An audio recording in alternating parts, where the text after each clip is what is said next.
Coaches, what's going on? Hey, I want to talk about the T-step, okay?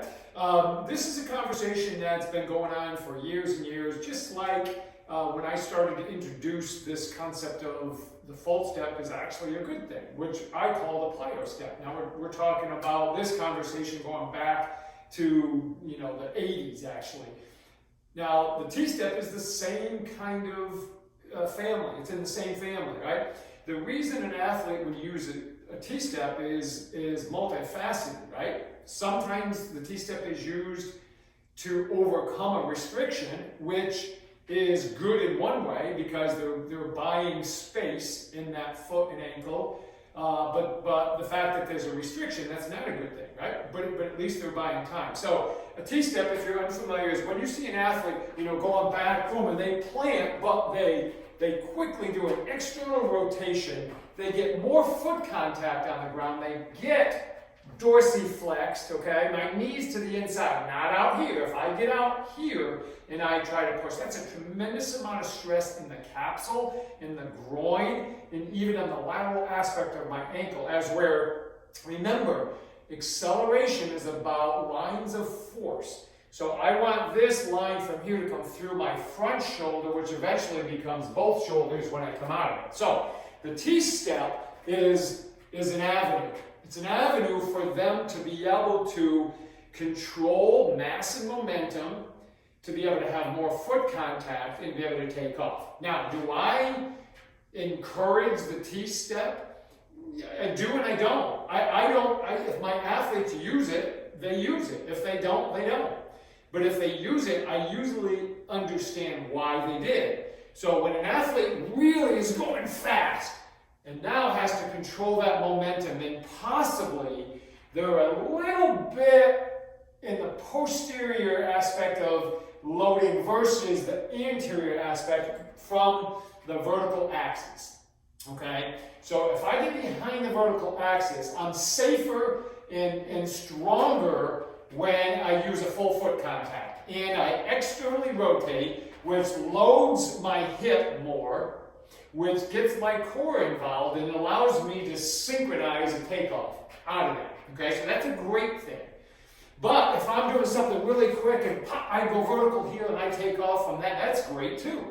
So you do not, just like the false step or what I call a plyo step, you don't punish an athlete for using that choice because remember, it is a subconscious effort. It's a subconscious effort. I'm guarding you and all of a sudden you do something and I have to do this. And I do that because that's what my body felt. Remember, your body, when you do a deceleration move, oftentimes your body is beginning the deceleration process prior to you even knowing it. As soon as perception occurs of the play and understands, so the body just feels, I feel and I sense where I am. If I'm starting to lean, vertical heel makes no sense at all.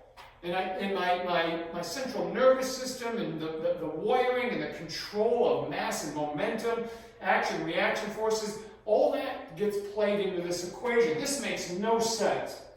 But to hit like this, now absorb, get some knee flexion, ankle flexion, hip flexion, absorb, reorient, and take off. That is what we would call a mistake response move. Made a mistake, now I have to get out of this, right? So the mistake here, now I can get out of it at least and have a chance. You go that vertical here, you're not going to have a great chance to get out of it because it's even going to pull me probably out of dorsiflexion. Now I have an open ankle joint. So whether you agree or disagree is really irrelevant in terms of what the athlete's going to select in a subconscious moment to make a play.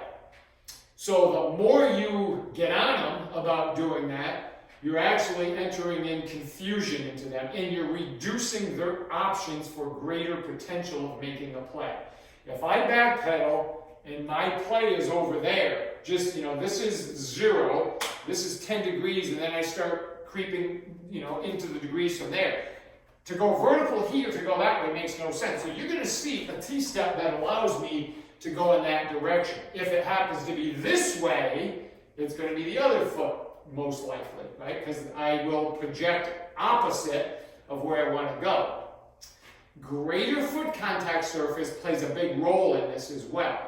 Okay, when I go the ball of my foot might be 3.5 inches wide at most, you know, depending on how big your foot is. It could be smaller, it could be bigger. But when I go full foot contact, dorsiflexion, so the weight's on the ball of the foot, and I'm towards the great toe in the medial heel, now I've got good ground contact surface to be able to stop and to start again. Okay?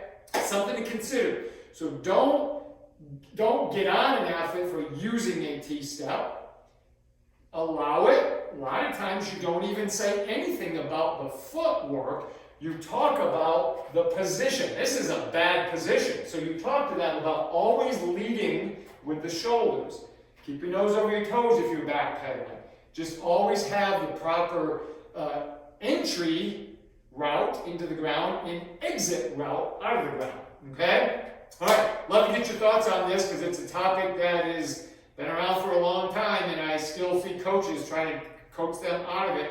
And I think you're going to ask the athletes to do something that they probably are going to have a difficult time doing all the time anyway. All right. Thanks, guys. Appreciate it.